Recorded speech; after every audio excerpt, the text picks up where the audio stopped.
Chapter 4 Doctors. Where do I start? Doctors really don't get me. Mom's a nurse, so I guess she speaks their language, but they sure don't know how to talk to me. I've seen dozens of doctors in my life who all try to analyze me and figure me out.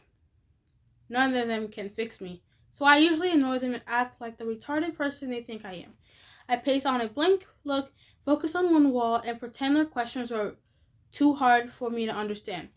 It's sort of the way it's the sort of way they expect it's sort of what they expect anyway.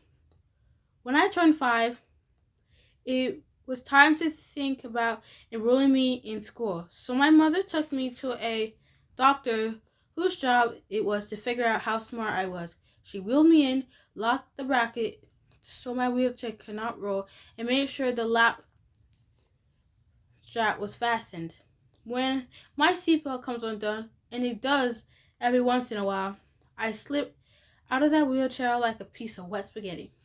The specialist was a very large man. The bottom button of his shirt had come undone, and his stomach poked through above his belt. Gross! My name is Dr. Hughes, he said in a booming voice. For real, I couldn't make this stuff up. We're gonna play a game today, okay? I'll ask you some questions, and you get to play with the toys here. Won't that be fun? I knew it would be a long, long hour. He brought out a stack of well used, hopefully not lead stained wood blocks and leaned in so close to me I could see the pores in his face. Gross. Can you stack these in order according to size? He said loudly and slowly, as if I were hard of hearing and really stupid. But who was being stupid? Didn't he know I could grab the blocks? I couldn't grab the blocks. Of course, I knew which block was bigger than the other, but I couldn't stack them if he paid me money. So I took my arm and swept them all over the floor. They fell with a wooden clatter. I tried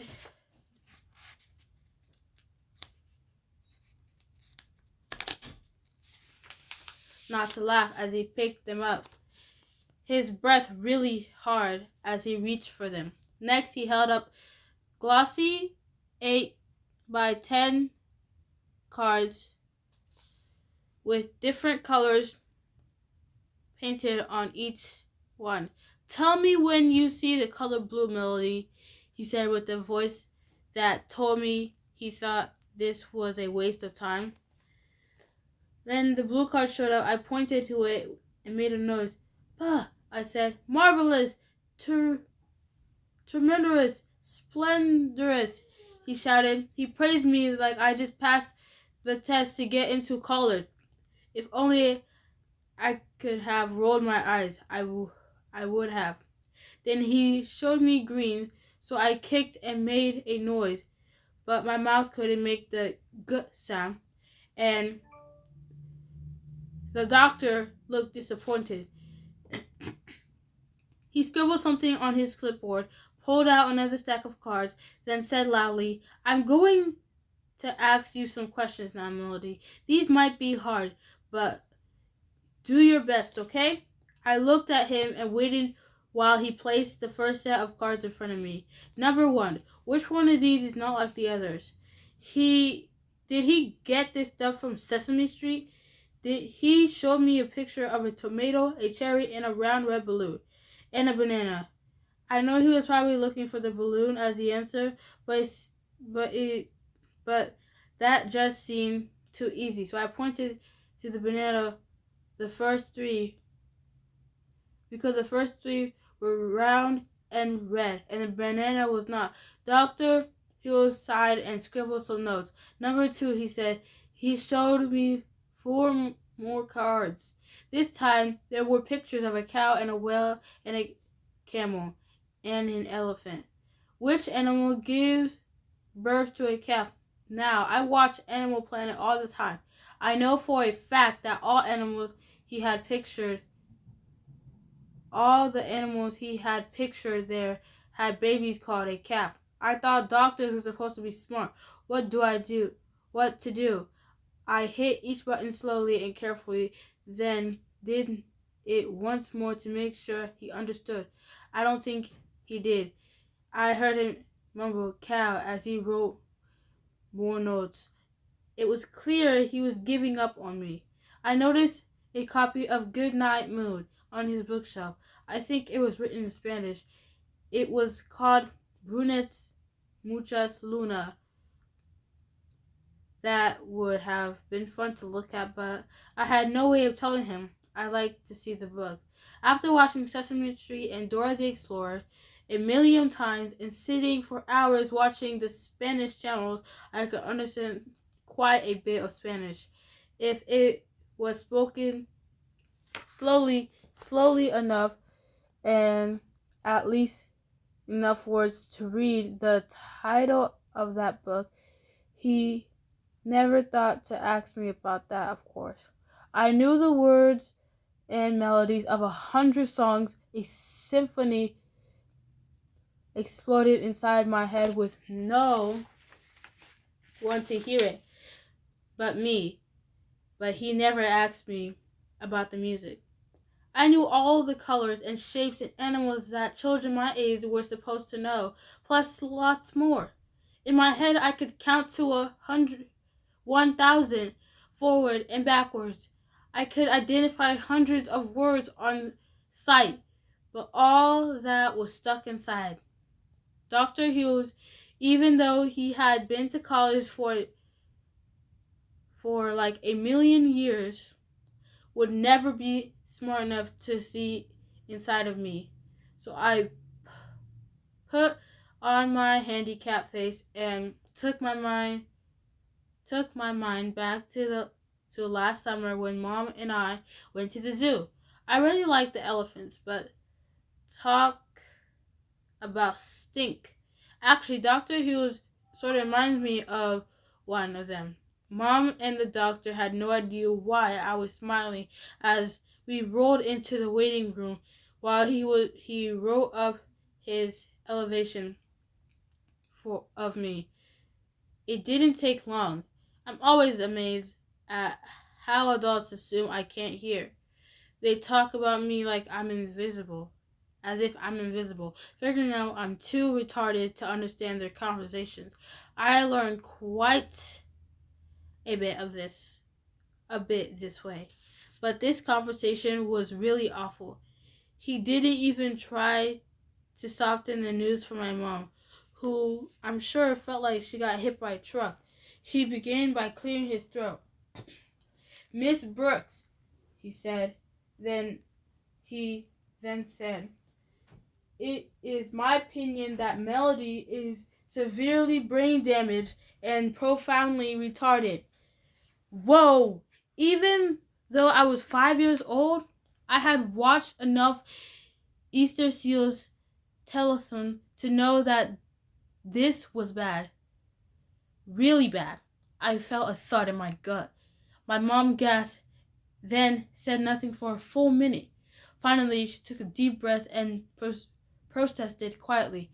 But I know she's bright. I can see it in her eyes.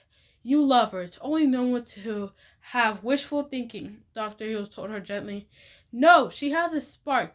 More than that, a flame of real intelligence. I know it, my mother insisted, sounding a little stronger.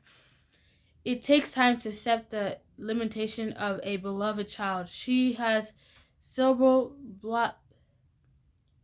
palsy, Miss Brooks. I know the name of her condition, doctor, my mother said with ice in her voice. But a person is so much more than the name of a diagnosis on a chart. Good try, Mom, I was thinking. But already her voice was losing its edge, melting into the mushiness of helplessness.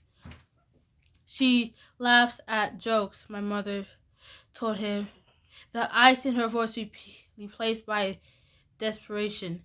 Right at the punchline, Mom's voice faded. What she was saying sounded ridiculous, even to me, but I could see she just couldn't find the words to explain her gut feeling that I had some smartness stuck in there. Mr. Hughes looked from her to me. He shook his head, then said, "You're lucky she has the ability to smile and laugh, but Melody would never be able to walk on her own or speak a single sentence. She would never be able to feed herself or take care of her own personal needs or understand anything more than simple instructions. Once you accept that reality, you can deal with the future."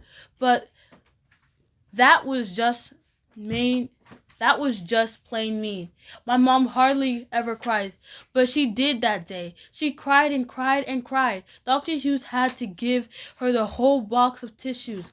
Both of them ignored me while she sobbed and he tried to find nice words to say to make her feel better. He didn't do a very good job. Her Finally he gave her opinions. "You and your husband have several decisions to make," he told Mom. "You can either choose to keep her at home or you can send her to a special school for the developmentally disability. There aren't many choices here locally. Where do they get those almost pleasant phrases to describe kids like me?" Mom made a sound that could have been the mewing of a cat. She was losing it. Dr. Hughes continued, "You can also decide to put Melody in a residential family facility where she can be cared for and kept comfortable." He pulled out a colorful brochure with a smiling child in a wheelchair on the cover and handed it to Mom. I trembled as she took it. "Let's see," the doctor said. "Melody is 5 now. That's a perfect age for her to learn to adjust to a new environment. You and your husband can get on with your lives without her as a burden. In time, her memory of you will fade." I stared at Mom frankly. I didn't want to be sent away. Was I a burden? I never thought about it like that. Maybe it would be easier for them if I weren't around. I gulped. My hands got cold. Mom wasn't looking at me. She was staring daggers at Mr. Hughes. She crumbled up the tissue she held and stood up. "Let me tell you something, Doctor. There is no way in heaven or hell that we would be sending Melody away to a nursing home." I blinked. Was this my mother? I blinked again, and she was still there, right up in Dr. Hughes' face. She wasn't finished. "You know what?" my mother said as she angrily hurled the brochure into the trash can.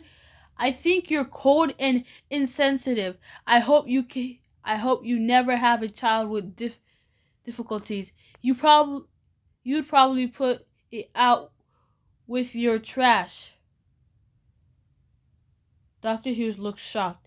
"And what more?" she continued. "I think you're wrong. I know you are. Melody has more brains hidden in her head than you'll ever have, despite those fancy degrees from fancy schools you got posted all over your walls." It was the doctor's turn to blink. "You've got it easy. You have all the physical functions working properly. You'll never have to struggle just to be understood. Do you think you're smart because you have a medical degree?" He was wise enough to keep his mouth shut and ashamed enough to lower his head. Mom was on a roll. "You're not so intelligent, sir. You're just lucky. All of us who have our faculties intact are just plain blessed. Melody is able to figure out things, communicate, and manage in a world where nothing works right for her.